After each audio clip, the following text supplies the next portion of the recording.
Yo, what up, what up? I'm just trying to wrap up game 5 here of 1990s um, all-time sim or whatever the hell it's called. Before we get into it, let's just kind of take a look at how I've had everything set up. So simply defensive settings, I did smother and tight. That's what I was trying to explain the other video. I didn't worry about any of the other settings, although you might consider drive help rules to no help at all. Actually, I'll leave that on right now. Offensive settings, go to play selection with the Nets, the 2019-2020 Brooklyn Nets playbook. Play selection, so there's going to be a bunch of plays here. You just clear them all out by on the PlayStation pressing the square button, and then I usually go to slot number 4, click X, scroll down to quick through STS, click X to confirm. Make sure the quick through STS is highlighted in white. Click the triangle. It's then going to allow for the white to scroll at the bottom here. You're then going to select who the ball is going to go to. In this case, Xavier McDaniel.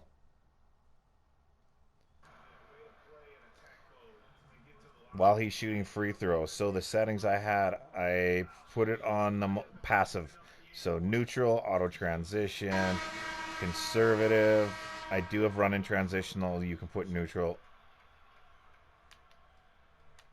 Okay, and that is the only settings I do see. If you need to, put your best defender on their best player. In this game's case, it's definitely Hakeem, so you want somebody tall and quick and a defender. I don't know what it is.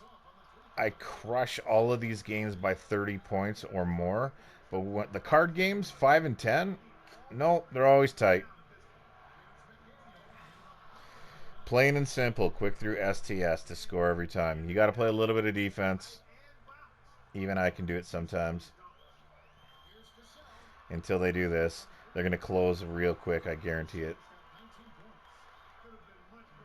And the reason why I have it in slot number 4, the quick through STS, is because I can just tap L1, L1, and it'll set the play up.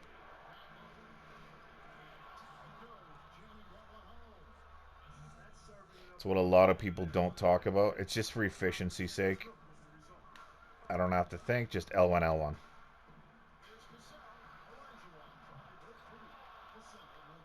Pretty soon they should be fouling. Again, L1, L1. Lots of times the play will get stuffed, but you can always reset it. You don't have to force it. I always force it because I'll never learn my lesson, but you can always reset it. Of course he hit it. So L1, L1. We're then going to go to pass it to who needs it. Let's say it fails, so we're going to pass it back out, reset it by pressing L1, L1. Let your guy come back out to reset. Even though that was a good play. Lots of times if you click here, he will release. We are on a time here, obviously, but I still should be able to get it. Really close. Had to make that one tight.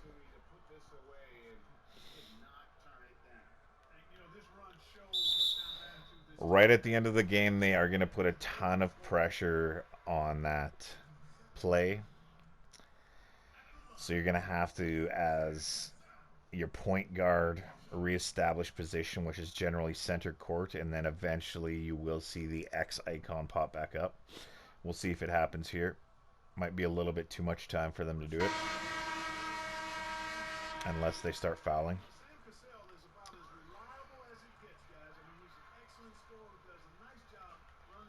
So L1, L1.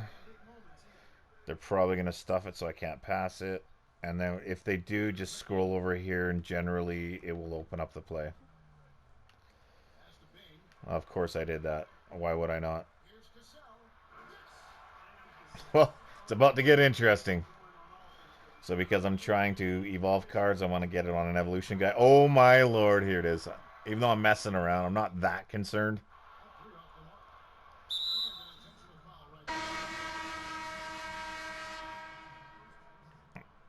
Literally, I can just waste time.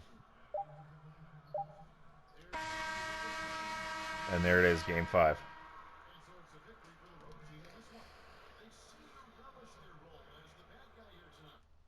So then we're going to press start and then quit. I don't care about stats on the back of the cards. I care more about time efficiency. Because these grinds really do take a lot out of your life.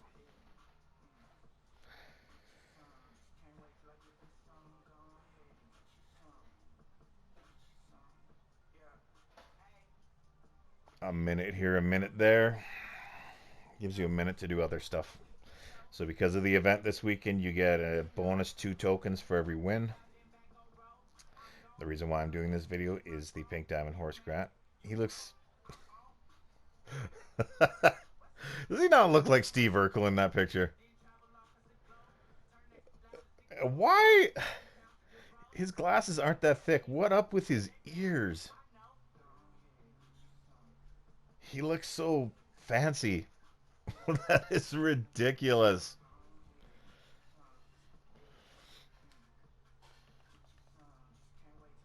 Ridiculous. Also, if anyone's on a budget, these packs today, the Showtime packs, yeah, get in the auction house. Let's take a quick look here. I'm sure I can buy 2 cards right now with that. Okay, maybe they went up in price again. Earlier on, they were really cheap. So there you go. You can get a Kyrie or a Hot Rod Williams or a Muggsy. I got them because they were a little bit cheaper. And, oh, Sean Bradley. A 7'7" diamond. 7'6". 235. That was the heaviest he ever was in his career. He definitely was barely over 200. 22 and 13. I mean, these are great budget cards. And it's only going to happen or it's going to continue to happen all through to the end of the year. So as soon as new packs open, the first thing I do is go on the auction block and pick up all the cheapest.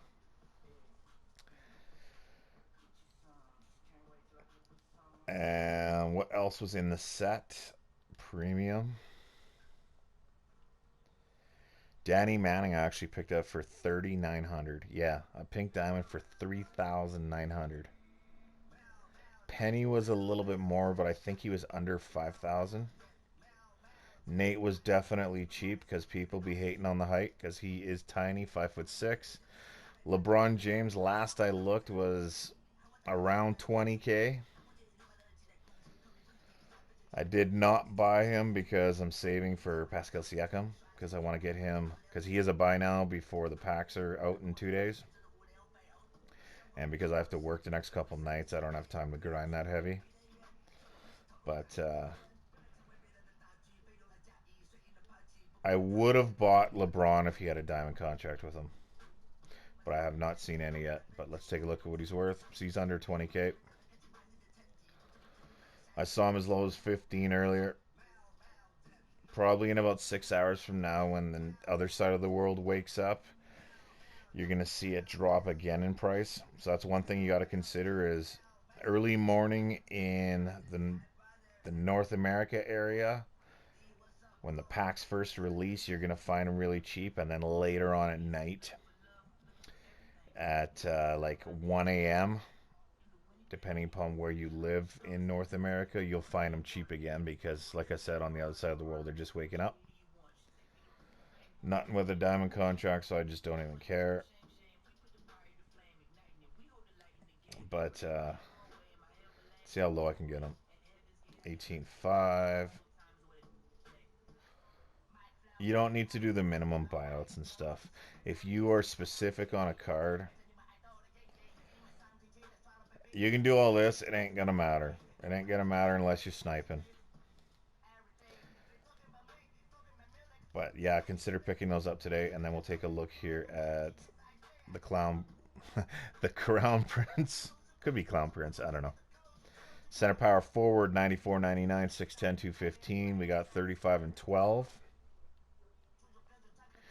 So again, I'll only probably use him for the final Bulls games for Kobe. That's why I picked him up. That's why I'm going after Rodman. I don't really need either of them. But you can never, ever, ever say no to a free card. You can't complain about it or anything. Free is free.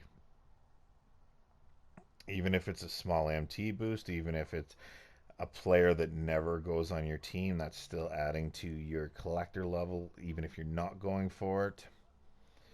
Just less complaining. Complain a lot less in life, and you're going to have a lot less problems. Otherwise, you're going to be like me, bitter.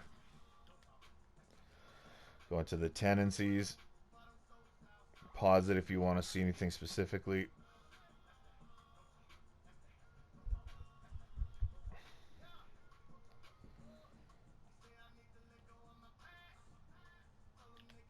Finish up with the attributes.